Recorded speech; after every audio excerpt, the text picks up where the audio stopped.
The red dust of Mars swirled around Commander Rachel Hayes's boots as she walked toward the strange opening in the cliff face. The morning sun cast long shadows across the Martian landscape, making the dark entrance look even more mysterious. She checked her suit's oxygen levels. Still 4 hours remaining. Base, this is Hayes.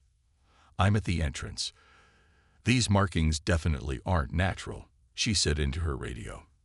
Her helmet lights illuminated strange symbols carved into the rock, symbols that seemed to pulse with a faint blue glow when her light touched them.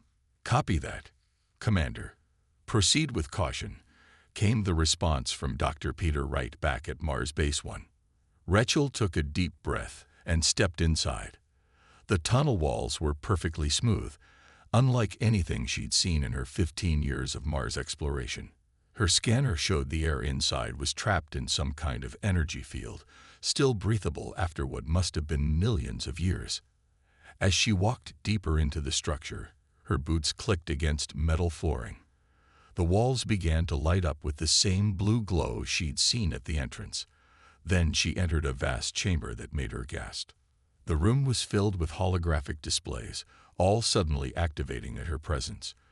Ancient alien text scrolled across the walls, and in the center stood a pedestal with what looked like a control panel. Base, you need to see this, Rachel said, activating her suit's camera feed. This isn't just some ruins. This is a fully powered alien facility. She approached the central pedestal carefully. As soon as her hand touched it, the room transformed. A holographic alien appeared before her, tall, slender, with iridescent skin and 4 arms. Its voice came through clearly in English, translated by technology that had waited eons for this moment. Greetings, inheritor of Earth. If you are receiving this message, then our worst fears have been realized. You have begun to reach for the stars. The alien's voice was deep and melodious, but filled with worry. Rachel stood frozen as the message continued. Were the Viridians. We watched your species evolve from afar, and what we saw terrified us. Within your genetic code lies something we call the nightmare genes, strands of DNA far more advanced than anything we could create. You were engineered, but not by us. By them. The world enders. The hologram change, showing scenes of incredible destruction. Entire solar systems consumed by strange energies, planets transformed in moments, species evolving at impossible rates. Your adaptability, your resilience, your ability to survive in almost any condition, these are not natural traits. You carry within you the legacy of the most powerful species our galaxy has ever known. And now that you have achieved spaceflight, the changes will begin. Rachel's hand trembled as she touched the controls again. The message continued, but suddenly her radio crackled with urgent voices from base. Commander, we're detecting multiple objects entering the solar system. Massive energy signatures, nothing like we've ever seen before. They just appeared out of nowhere. The hologram's final words chilled her to the bone. They will come for you now. The Galactic Council will try to contain you, to prevent what they think is the rise of another world-ender civilization. But you must understand, you were not created to end worlds. You were created to save them. Rachel turned and ran back toward the entrance, her mind racing. Humanity's first faster-than-light test flight was scheduled for tomorrow. Now she understood. It wasn't just a test. It was a beacon, announcing humanity's emergence to a galaxy that feared them. As she emerged from the ruins, she looked up at the Martian sky. Somewhere up there, an alien fleet was approaching, coming to pass judgment on humanity for crimes they hadn't committed and powers they didn't yet understand. Her radio crackled again. Commander Hayes, return to base immediately. Earth Defense Command is implementing Protocol Alpha. All personnel are being recalled. This is not a drill. Rachel started running toward her rover. The dust storm was getting worse, but she could still see Mars Base 1's lights in the distance. As she drove back, she couldn't shake the feeling that humanity had just stepped onto a much larger stage, and their debut performance would determine the fate of not just Earth, but possibly the entire galaxy. The nightmare genes were about to wake up, and the galaxy would never be the same. David Mills stood at the window of the United Earth Council chamber, watching the alien ships hover over New York City. Their vessels looked like giant silver snowflakes, each one bigger than the largest human buildings. It had been 3 days since they arrived, and the world was still holding its breath. "Mr. Mills, they're ready for you," said his assistant, breaking his thoughts. David straightened his tie and walked into the main chamber. The room was circular, with seats for world leaders arranged in rising tiers. In the center, floating a few inches above the floor, was Ambassador Xylith of the Galactic Council. The alien was beautiful in a strange way. Its body seemed to be made of crystal and light, with colors shifting beneath its transparent skin. But its 3 eyes held something that looked very much like fear. "Thank you for meeting with us, Ambassador," David said, taking his place at the speaker's podium. Around him, the world's leaders leaned forward in their seats. Every word of this meeting was being broadcast to billions of worried people.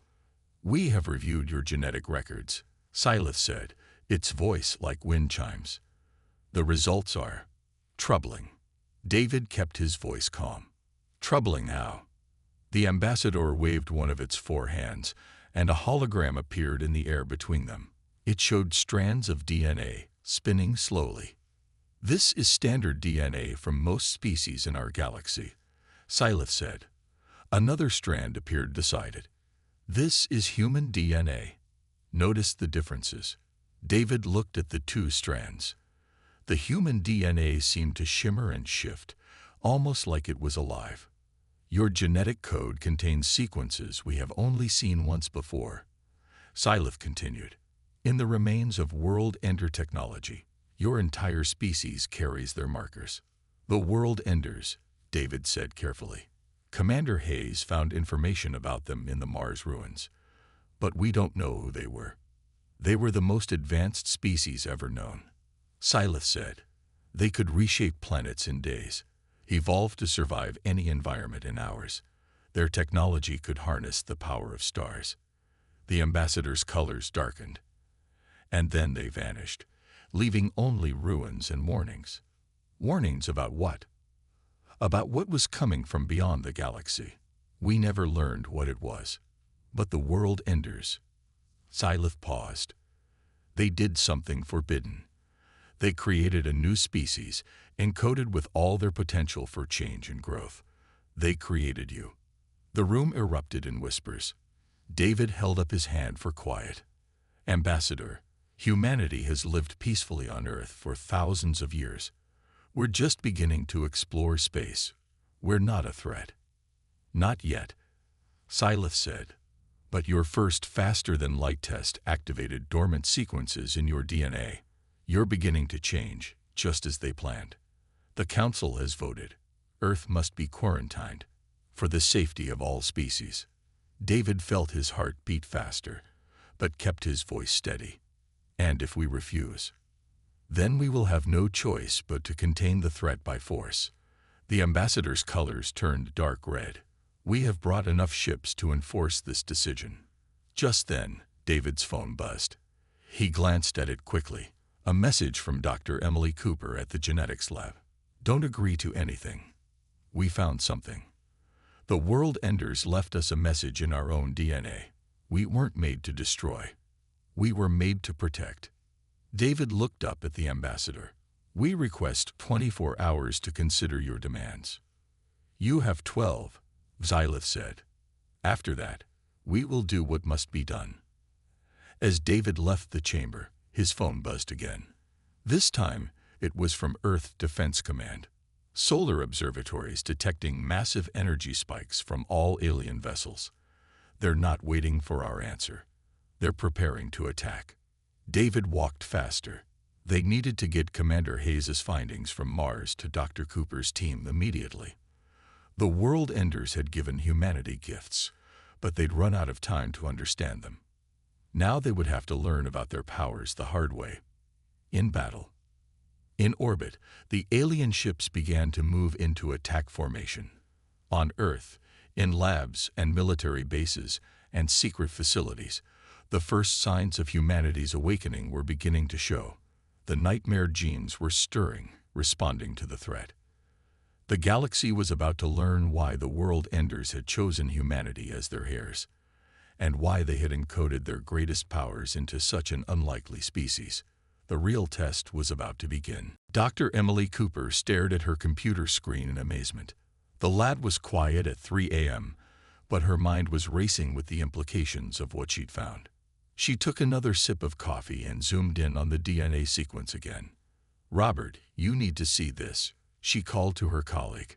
Robert Nash looked up from his own workstation and walked over, his lab coat wrinkled from the long hours they'd been working.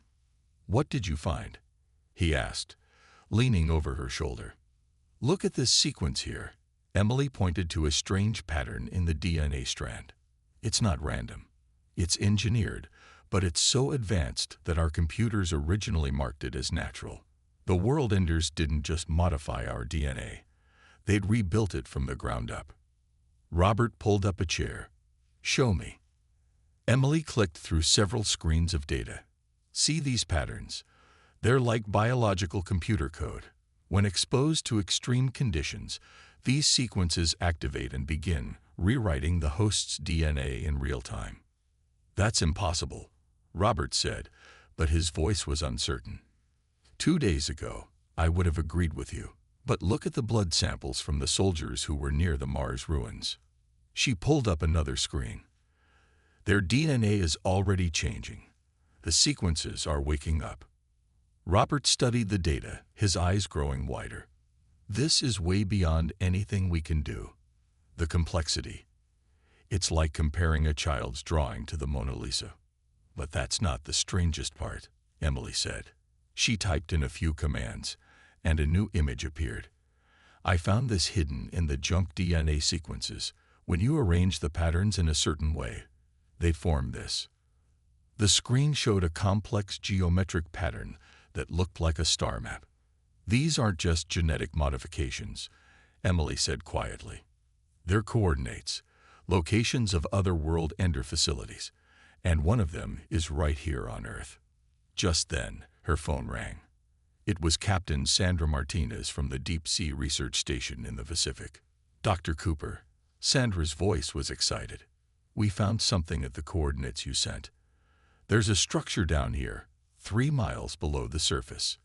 It's big, and it's active." Emily put the phone on speaker. "What kind of structure?" "We're not sure, but it's definitely not natural. The walls are made of some kind of living metal. And doctor, it's responding to our presence. The walls are changing color when we get near them." Emily and Robert exchanged looks. "Captain, don't let anyone touch anything. We're on our way."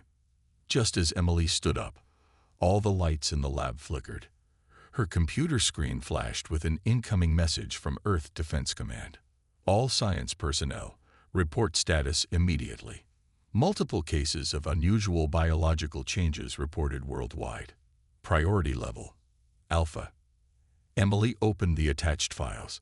Her hands began to shake as she read. A soldier in Australia had survived a 30-foot fall without a scratch. A pilot in Canada had stayed conscious in extreme G-forces that should have been fatal. And in a sealed room at a military base, a young lieutenant had shown the first signs of accelerated healing. "Robert," she said slowly, "I don't think these are just defensive modifications. The world enders didn't just want us to survive. They wanted us to evolve, to become something new." "But why?" Robert asked. "Why go to all this trouble? Why put these changes on a timer that would only activate when we reached a certain level of technology?" Before Emily could answer, her phone buzzed again. This time, it was a video message from Commander Hayes on Mars. The commander's face was urgent. "Dr. Cooper, we've translated more of the ruins text. You need to see this." The video showed a wall covered in ancient symbols. They weren't just running from something. They were preparing for it. Whatever's coming from beyond the galaxy, it scared them so badly, they created an entire species to fight it. Emily looked at the genetic data on her screen. then at the coordinates of the underwater facility. The pieces were starting to fit together. The world enders hadn't given humanity weapons. They'd given them tools. The power to adapt, to survive, to protect. And now, faced with the Galactic Council's threat, those tools were beginning to wake up. "We need to get to that underwater facility," she told Robert. "Whatever the world enders left down there, we're going to need it soon." Above them, the alien fleet continued to gather. And in labs and hospitals around the world, more reports of strange changes kept coming in. Humanity's transformation had begun, and there was no way to stop it now. The only question was, what would they become? Captain Brian Foster stood on the bridge of the EDF Star Runner, watching as the alien fleet moved into attack position. His small fleet of 20 Earth ships looked tiny compared to the 200 massive vessels facing them. "All ships, combat positions," he ordered. His crew moved quickly, their training showing in every motion. But this wasn't a drill. This was humanity's first space battle. "Sir, the alien fleet is powering up weapons," said Lieutenant Kelly Brown from her station. "They're not waiting for the 12-hour deadline." Brian nodded. He had expected this. "Send the message we prepared." Kelly pressed a few buttons. On all channels, in every language Earth knew, their message played. "This is your final warning. Earth is under our protection. Any hostile action will be met with force." The alien ships responded by launching their first wave of fighters. Hundreds of small, crystal-like ships poured out of the larger vessels. "Well, they made their choice," Brian said. "Activate the new defense systems." In the month since they'd found the Mars ruins, Earth's scientists had been working nonstop to understand the world ender technology. They hadn't had much time, but they'd managed to adapt some of it to their ships. The Star Runner hummed as strange new energy fields came to life around it. The same technology that had kept air fresh in the Mars ruins for millions of years now protected their ships. "Enemy fighters approaching," Kelly reported. "Impact in 30 seconds." Brian watched calmly.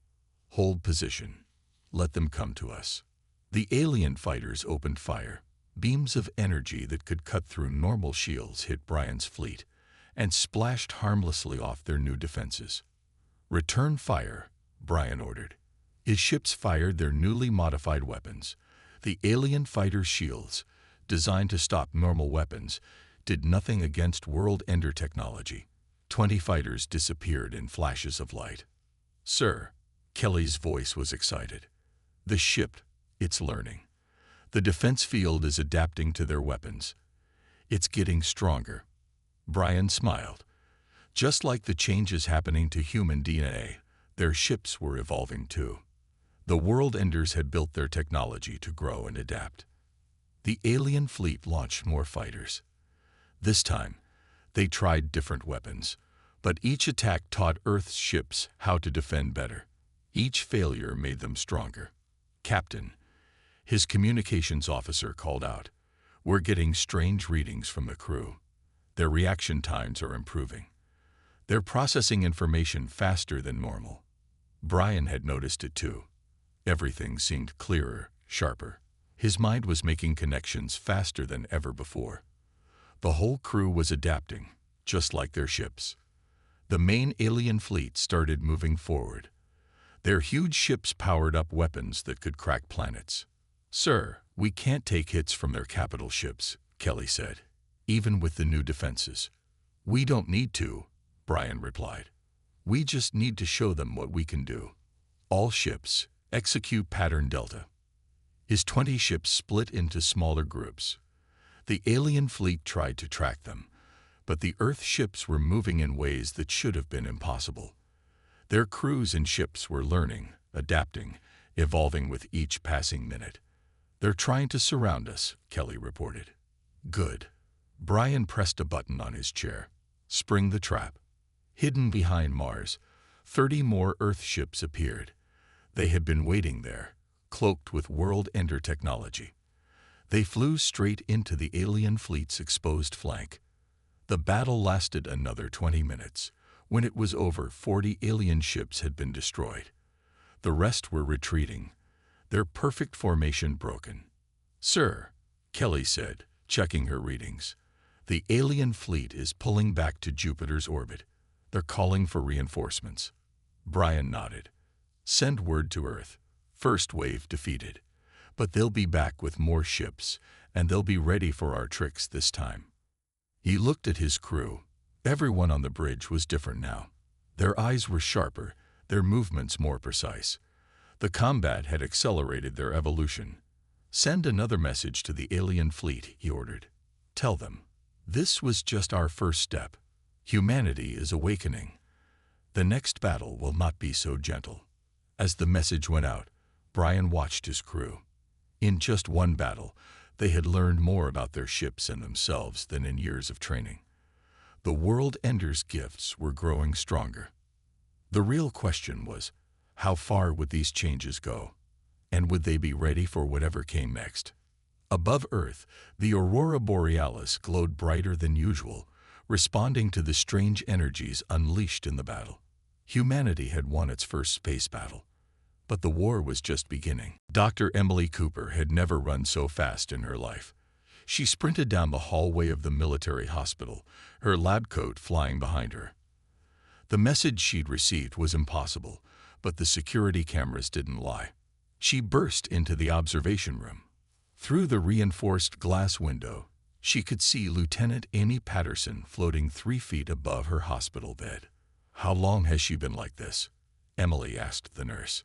20 minutes, the nurse replied. It started right after she woke up from the space battle. Amy had been a pilot in the fight against the alien fleet. Her ship had been hit, her suit damaged. She had been exposed to space for almost 5 minutes before rescue. But instead of dying, something else had happened. Emily checked the medical readings. Amy's body had completely changed. Her cells were different. Her organs had rearranged themselves. Even her bones were stronger. "Let me talk to her," Emily said. She walked into the room. Amy turned her head, still floating. Her eyes had changed too. They were deeper, with small flecks of light in them like stars. "Dr. Cooper," Amy said calmly, "I can feel the air molecules around me. I can control how they move. It's beautiful." "How do you feel?" Emily asked, pulling out her tablet to take notes. "Strong. Clear. Different." Amy slowly lowered herself to the bed. "I can remember everything now. Every book I've ever read. Every conversation I've ever had. And I understand things I never could before." Emily's tablet beeped. More reports were coming in from around the world. A soldier in Brazil who could now see through walls. A pilot in Japan who could process information 1,000 times faster than normal. A doctor in Egypt who could heal others by touching them. "It's happening everywhere," Emily said. "The changes are spreading." Her phone rang. It was Robert Nash, calling from the underwater facility. "Emily, you need to see this," he said. His voice was excited. "We found their records. The World Enders. They weren't just one species. They were many species combined. They evolved and changed until they could join together. That's what they wanted for us." "What do you mean?" Emily asked. "These changes, they're not random. Every person is evolving in different ways, developing different abilities. We're becoming a species that can adapt to anything, that can be anything we need to be." Just then, alarms started blaring. Emily ran to the window. In the sky, she could see strange lights. More alien ships arriving. Her phone beeped again. This time, it was a message from Commander Hayes on Mars. "The ruins are changing. They're waking up. Something big is coming." Emily looked back at Amy, who was now walking on the ceiling as easily as the floor. "We need to gather everyone who's changed," Emily said. "We need to understand what we're becoming." "I can help with that," Amy said. She closed her eyes, and suddenly Emily could feel a gentle touch in her mind. "I can sense them. All the changed ones. We're connected somehow." More alarms went off. Emily's tablet showed new readings. Energy spikes from deep under the ocean. from inside mountains, from hidden places all around Earth. The World Enders facilities were activating. They're not just teaching us, Amy said quietly. They're preparing us. I can see it now. The patterns in everything. The World Enders didn't just give us their power, they gave us their purpose. Emily watched as Amy raised her hand. The air around it began to glow with strange energy. The Galactic Council thinks we're weapons, Amy continued. They're wrong. We're becoming what the galaxy needs. Guardians, protectors, a species that can face anything, adapt to anything, survive anything. Through the window, Emily could see more changed humans arriving at the hospital. They moved differently now, with impossible grace. Some flew, others simply appeared out of thin air, each one different, but all part of the same evolution. Dr. Cooper, Amy said, now standing normally on the floor, I know what's coming. What the World Enders were afraid of. And I know why they chose us to carry their legacy. Emily looked at her tablet one last time. The reports kept coming in. Humanity was changing faster than anyone had expected. But somehow, it didn't feel wrong. It felt like waking up. The nightmare genes weren't a curse. They were a gift. And they were finally showing humanity what they were meant to become. Above them, the alien fleet gathered for another attack. But this time, Earth would be ready. This time, they would show the galaxy what humanity was truly meant to be. Dr. Mark Stevens stood in awe at the entrance of the underwater facility. His submarine's lights showed smooth metal walls that seemed to glow with their own soft blue light. The structure was massive, stretching for miles under the Pacific Ocean. This is incredible, he said into his radio. His team of 5 researchers floated nearby in their deep-sea suits. The facility is completely dry inside, even after millions of years. They had found the entrance just where Dr. Cooper's coordinates said it would be, 3 miles below the ocean's surface. As they approached, the walls had simply opened for them, recognizing their human DNA. Look at these markings, said Linda Parker, one of his researchers. She pointed to symbols on the wall that looked similar to those found in the Mars ruins. But these were different. They were moving, changing as they watched. They're not just markings, Mark realized. They're telling a story. The walls around them lit up, and suddenly they were surrounded by holograms. They saw strange creatures that looked like they were made of pure energy. The World Enders. This is their history, Mark said softly. The images showed the World Enders fighting something, massive dark shapes that came from between the galaxies. The battle was terrible, with whole solar systems being destroyed. Sir, called out Frank Chen, another researcher, there's something big through here. They followed Frank through a doorway and found themselves in an enormous round room. In the center was a pillar of light that reached from floor to ceiling. Inside it, streams of data flowed like rivers. It's their archive, Mark said in wonder. Everything they knew, everything they were. They left it all here for us. He stepped closer to the light. As he did, knowledge began flowing into his mind. He saw everything. The World Enders rise, their discoveries, their battles, and finally, their decision.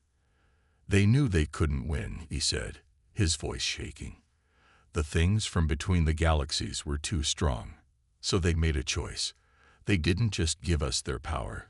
They gave us their knowledge, their wisdom, their understanding. But they locked it away in our DNA, letting it sleep until we were ready. The others gathered around him. The archive showed them more. How the World Enders had watched early humans, carefully guiding their evolution.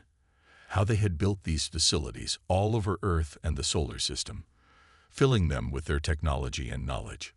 Look at this, Linda said, pointing to new images. They showed the dark shapes approaching again. Whatever they were fighting, it's coming back. Mark nodded. That's why they chose us. Not because we were perfect, but because we could become what was needed. They gave us their ability to adapt, to change, to grow. But they also gave us something they never had: creativity, imagination. the ability to think in new ways. Suddenly, the facility shook. Above them, they could feel the vibrations of another battle between Earth's forces and the alien fleet. The archive responded to the conflict. New images appeared, showing them blueprints for advanced ships, weapons, and defenses. But more importantly, it showed them how to use the changes that were happening to humanity. "We need to get this information to Dr. Cooper and the military right away," Mark said. "The World Enders didn't just leave us their technology. They left us a manual for what we're becoming." His radio crackled. It was Earth Defense Command. "Dr. Stevens, we're detecting massive energy signatures from your location. The facility is powering up." Mark looked around.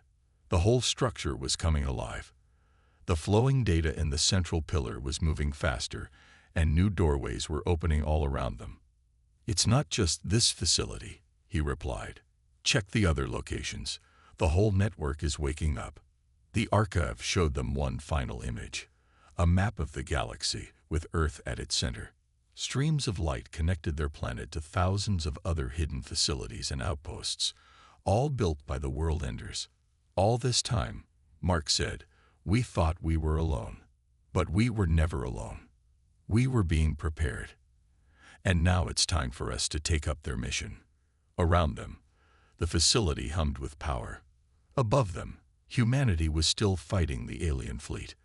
But now they had what they needed: the knowledge of how to use their new powers and the understanding of why they had them. The World Enders had chosen well. Humanity would not fail them. Commander Rachel Hayes stood on the bridge of Earth's new flagship, the Defender. The ship had been built in just 3 days, grown from World Ender technology found in the Mars ruins. Through its viewing window, she could see the massive alien fleet gathering near Jupiter. "They'd brought 3 times as many ships as before," said Lieutenant Amy Patterson, who now served as her second in command. Since her transformation, Amy could sense every ship in space, friend or foe. "How are our people doing?" Rachel asked. "Ready," Amy replied. "Every human in the fleet has changed now. We're all connected, all aware. We can feel the ships like they're part of us." Rachel nodded. She could feel it too.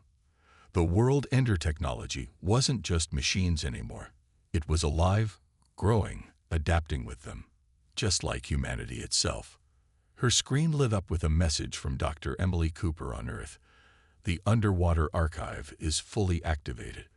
All facilities are online. We understand everything now. You have full access to their knowledge." Rachel touched the control panel, and information flowed directly into her mind. She saw battle plans, strategies, and technologies that the World Enders had perfected over millions of years. "All ships, battle positions," she ordered. The Earth fleet moved as one, their crews working together with perfect coordination. No one needed to speak. They were all connected now, sharing thoughts and insights instantly. The alien fleet's commander appeared on her screen. It was Ambassador Xylith, but the fear in its crystal eyes was now mixed with awe. "This is your final warning," Rachel said. "Earth is not your enemy. We are not the destroyers you fear. We are what the World Enders meant us to be, guardians of all life." "You carry their power," Xylith said. "Their potential for destruction." "No," Rachel replied. "We carry their wisdom, their purpose. Let me show you." She sent Xylith the images from the archive.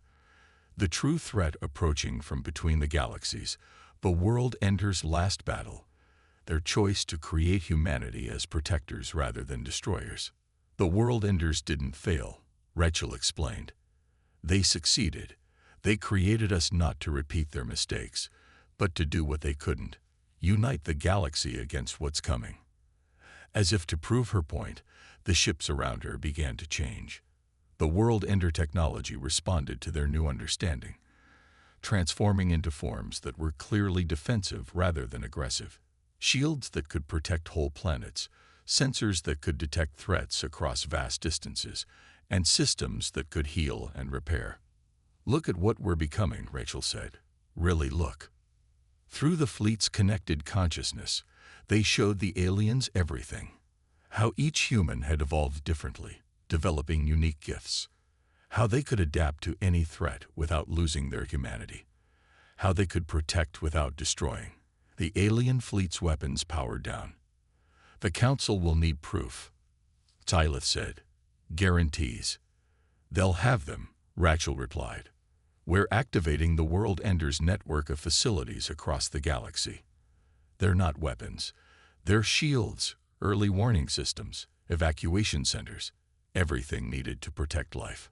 She showed them more images from the archives, the dark shapes moving between galaxies, growing closer with each passing year. We don't have time to fight each other, Rachel said. What's coming is worse than anything you feared about us. But together, we can face it. That's what the World Enders planned. That's why they chose us. There was a long silence. Rachel could feel her crew's tension, their readiness to fight if needed. But she could also feel their hope. Finally, Tyleth spoke. The Council will meet with your leaders. Perhaps we were wrong about humanity's purpose. Tell them to hurry, Rachel said. We have a galaxy to prepare. As the alien fleet retreated, Rachel looked at her crew. Each person glowed with their own unique energy now, their gifts working together in harmony. They were no longer just human. They were something new, something that combined the best of humanity with the World Ender's power. Send word to Earth, she ordered. Phase 1 is complete. Begin awakening the rest of the facilities. It's time to show the galaxy what we really are. The nightmare genes had served their purpose. Humanity had awakened not as destroyers, but as guardians. And the galaxy would need every bit of protection they could provide. The real work was just beginning.